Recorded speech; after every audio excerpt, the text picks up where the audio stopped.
Hi guys, got a new one for you.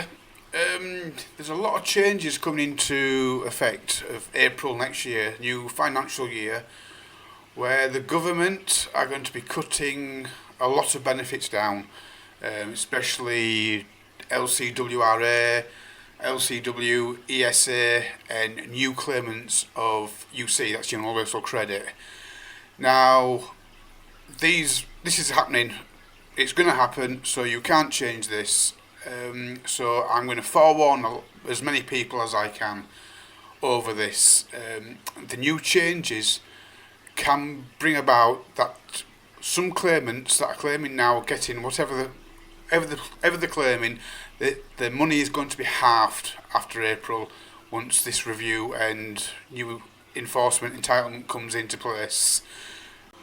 I should also add all these other benefits that I've mentioned, other than universal credit, are actually paid through the universal credit mandate. So, although I said UC and universal credit, all these four benefits are paid the same way from the same things. It's all been amalgamated into one. One of the worst situations I think ever, but it is what it is. Now, this information has arrived at my doorstep via another YouTuber, a lady going by the name of the Justice Journals.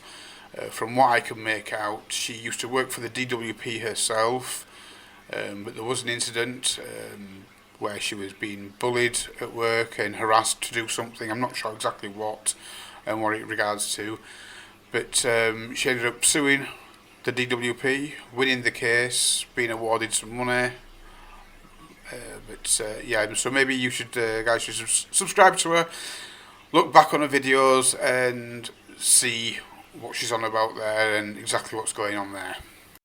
This all started with Rishi Sunak, if I can say it properly, with the white paper and green paper, and the change and subsequent changes that the DWP then made to the work capability assessment. Now, the Good Law project took DWP to the High Court and subsequently won a battle to block this previous way of trying to create a stop to the LCWRA. It was this form in particular, the UC50, Universal Credit Capability for Work form. And it was trying to move people down around from LCWRA to, what's it called, LCW, God, there's so many letters at the moment, making a the reason why they wanted this downgrade is because the LCWRA part of the UC benefit does not have any legal requirements to look for work, to go to work, or anything like that. But a downgrade to the LCW part does have this legal requirement.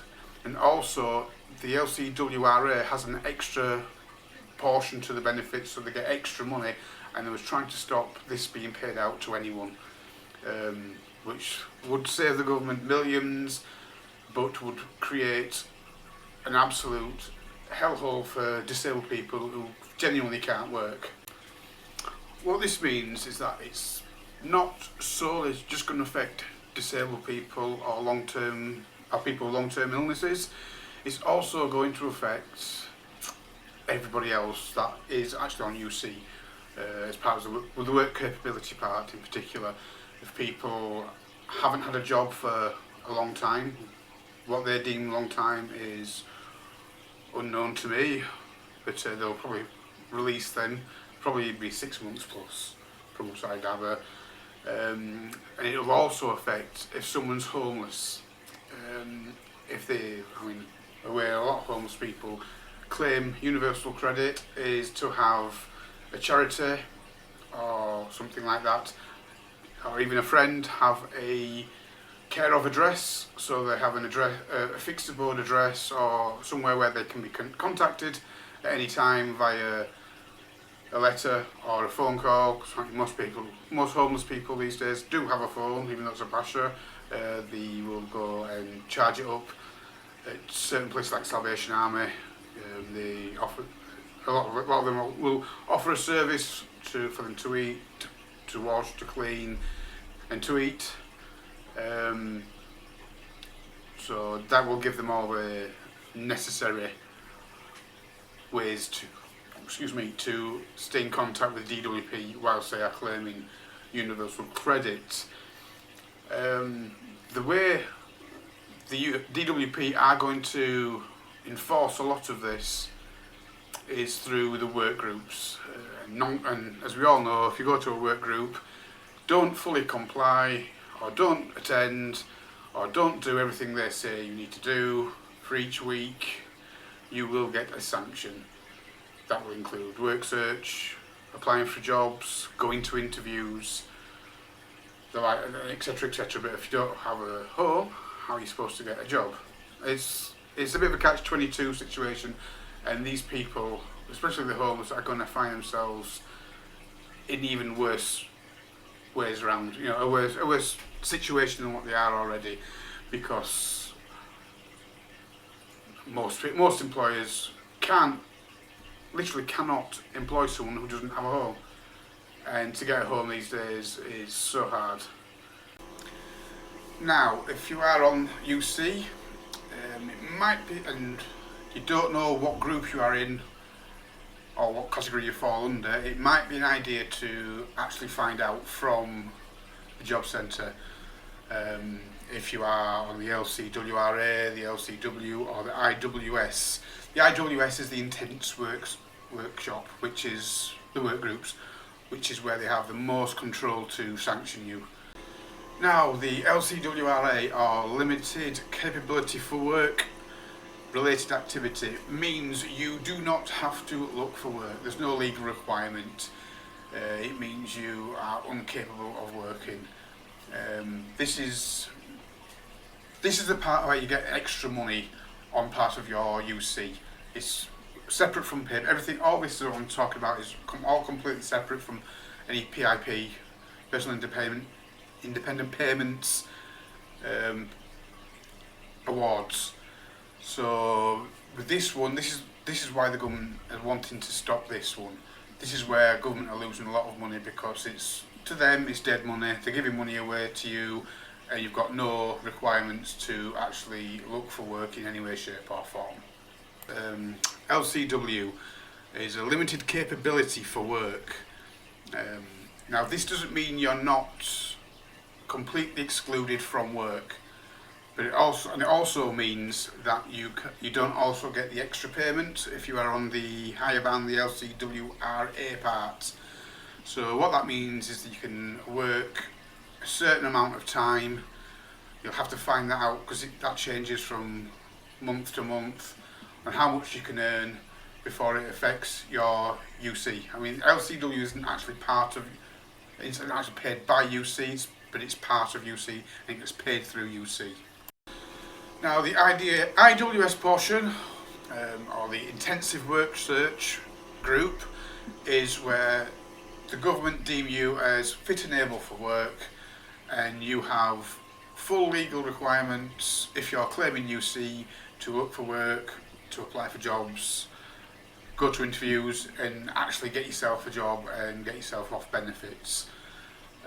This is definitely the one where you don't get any sort of frills with it. There's no any extra monies in any way, shape or form, apart from if you are going to an actual group every day, because I know they do them groups, you will get expenses for travel.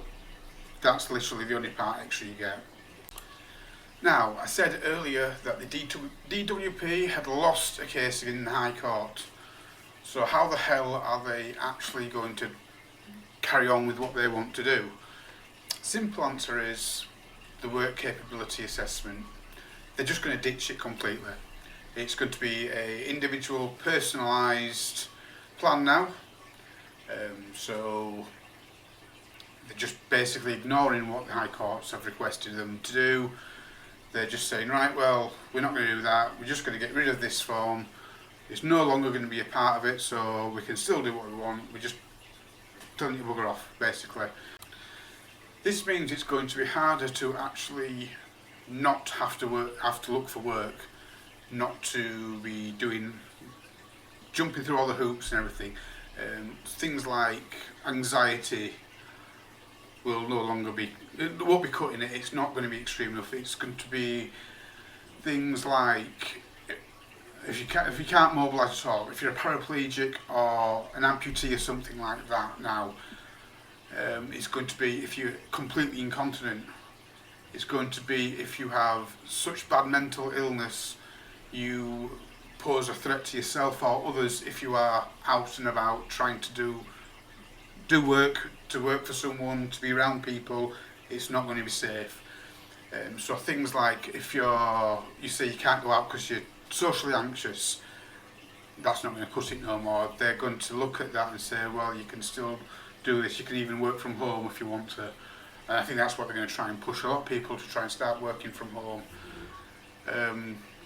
Maybe that's not such a bad thing, but at the same time, these people still have a disability. They still physically can't do stuff. They can't go out, they can't interact with people. So how are you going to work from home if you can't interact with people? You can't interact with them. Even on the phone, some people can't interact with people on the phone. So is that going to be deemed extreme enough that you can't even converse with someone over the phone? So how can you work? I don't know. It's the only way that an anxiety would actually imply is if you get such bad anxiety attacks, you could be at risk of having a heart attack. That's literally the only way an anxious person will not have to look for work. This also means that the LCWRA portion is going to be, in all intents and purposes, abolished. So there's going to be no get out of jail free sort of thing. So there's always going to be a legal requirement, or virtually always going to be a legal requirement, for you to actually have to find work or actually actively seek work. Well, like I said, this was just an introduction to what I have found out. I would strongly suggest you watch this other woman's video. Again, I'm going to put the link in the description. She goes into far more detail. She knows a lot more about it, as she used to work for the DWP, so she knows all the ins and outs of what's going to be happening, a lot more than I do. And well, I've tried my best. Hopefully this will get out to a lot more people than what it has. My previous videos, there's not many views on them, but it is what it is. I've just started. So if you see this video and you know of anyone that this could affect in April, please give them the link, please, so they can find out for themselves what is in store. Also, if you like this video, please put a like on the thumbs up, usual thing. Subscribe, like it, comment if you need to. This will help more people see these videos. Hopefully we'll start growing.